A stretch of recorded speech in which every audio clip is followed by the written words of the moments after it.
We start tonight in Pioneer Park, where runners and walkers laced up for the 6th annual United Love Glow Run. Take a look. About 1,400 people ran in their brightest, flashiest colors. Proceeds from the race benefit United Love, and a Billings-based nonprofit that works to provide iPads to kids that have extended stays in the hospital. United Love was originally a t-shirt company started by Billings native Ryan Eaton. Now, Eaton was diagnosed with cancer and passed away 6 years ago. Over its 6 years, United Love has given away about 420 iPads to children. The devices help them pass the time and connect with family members during their hospital stay. He saw a lot of kids going through it alone, and he said, you know what, I still want to do my t-shirt business, but I want to give back, because we saw so many kids, they didn't have family and they didn't have an iPad or iPhone, and he said, this is just so sad, you know. So he said, I want to do something to help. It was a great turnout the first year, and every year it just gets a little bigger and a little bigger. It's a nice evening out, all for good cause too. Yep. Turning now to weather with Rob Griggs. It was gorgeous out there, and I mean, I'm not gonna lie, today even the weather was pretty nice. Is it kind of sticking around? Yeah, it is. And you know, when I see Sheldon and Vicki Eaton and all the Eaton family and the community come together for the Love Glow Run, I think, could we have a couple more nice warm days? And the answer to that is absolutely yes. We're going to keep the celebration going. Here's a great picture from Wilsall. This is from my friends, the Sean Todd family. They're at the Wilsall swimming pool, okay? It's the swimming hole there. But, you know, it's summertime, and that's a summer picture for sure. Got some cool lenticular clouds. Looks like a flying saucer formed off the Beartooth Mountains. Sean McCleary out of Red Lodge sent that one our way. And Mary Gibbons was out at the Will James Cabin along Four Dances Trail just to the east of Billings, enjoying that. And we have more where that came from. In fact, tomorrow we're looking at a near record high. So we'll talk about the details of that and then going into the work week, all that with the Q2 Storm Tracker forecast in just a bit. Zoe? All right, thank you, Rob.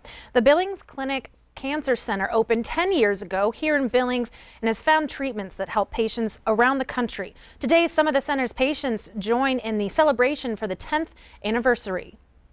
And you are not expected to do it all by yourself.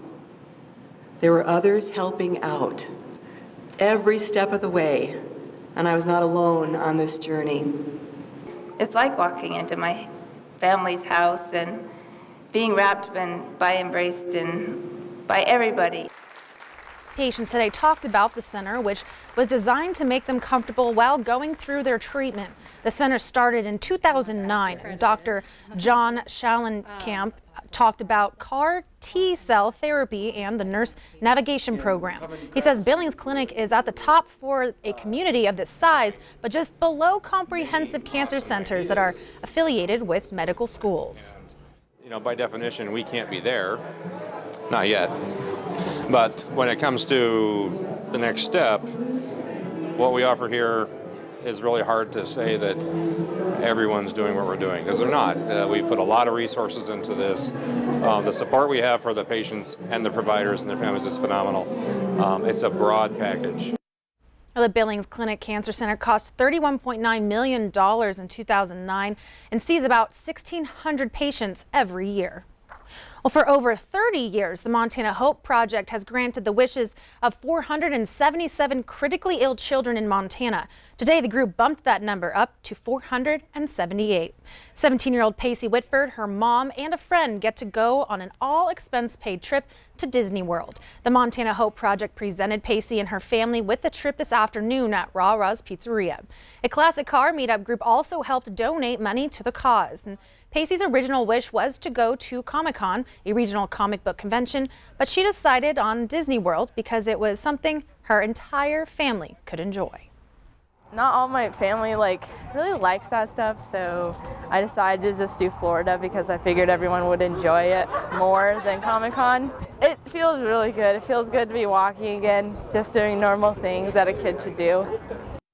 Just a sweet, selfless decision, and Pacey and her family leave for Disney World on October 1st. 5 years ago, 65 people enjoyed roasted pig at the very first Ox Fest at the Red Ox. off 4th Avenue North over on the east side of Billings. Well, today the food choices have expanded for the event that celebrates local businesses. Oxfest 5 featured 18 food trucks and 20 art and craft vendors. Red Ox Manufacturing makes all kinds of products, including bags, backpacks, and outdoor gear. Now, the company started in Billings in 1986, and the company just added a stage area with its new landscaping. And for many, Oxfest has become a tradition. A lot of people ask about it. When are you doing it? You know, school's already back in session, so it's kind of the last hurrah for summer. We've always sought to, promote made in Montana, of course. And so I think by bringing a lot of even smaller businesses than us together, we're stronger together. For the most part, you pray for good weather, and you get that, and it just kind of happens now.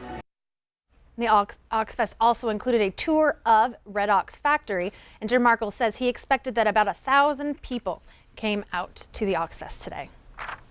Well, Taylor's Faith and Fitness hosted the Festivus Games today, and the games are a national CrossFit style competition and an opportunity for the average athlete to put their training to test. Q2's Jenny Fick was there today to check out just how grueling that competition is. 3, 2, 1, go! Stand it up! In its 5th year, the Festivus Games are described as feats of strength for the rest of us. Festivus is a takeoff of Seinfeld. It's Festivus for the rest of us. So it's a good opportunity for those that are coming in. It's like an average Joe competition. Athletes around the world are challenged to CrossFit-style workouts through the games. This year, Talos Fitness hosted the event. It's within a 250-mile radius, all the gyms that are nearby. So we're hosting in this area. Festivus Games put beginner and intermediate athletes to the test. Experiencing what it is to compete. It's a great environment because, one, they're not seeing your regional athlete here.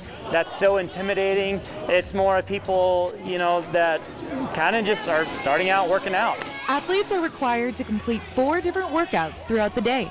One's like a deadlift, dumbbells and box jumps, then kettlebells, wall balls, and snatches. So these athletes are going to be feeling it at the end of the day, but it'll be good for them. This year featured 2-person, same-sex teams. Each gym has a really tight community in itself. This is a way of connecting abroad to see others and just form relationships beyond. As you can see, one of the main differences between a normal workout and the Festivus Games is the amount of energy in this room, as well as the support that the athletes receive.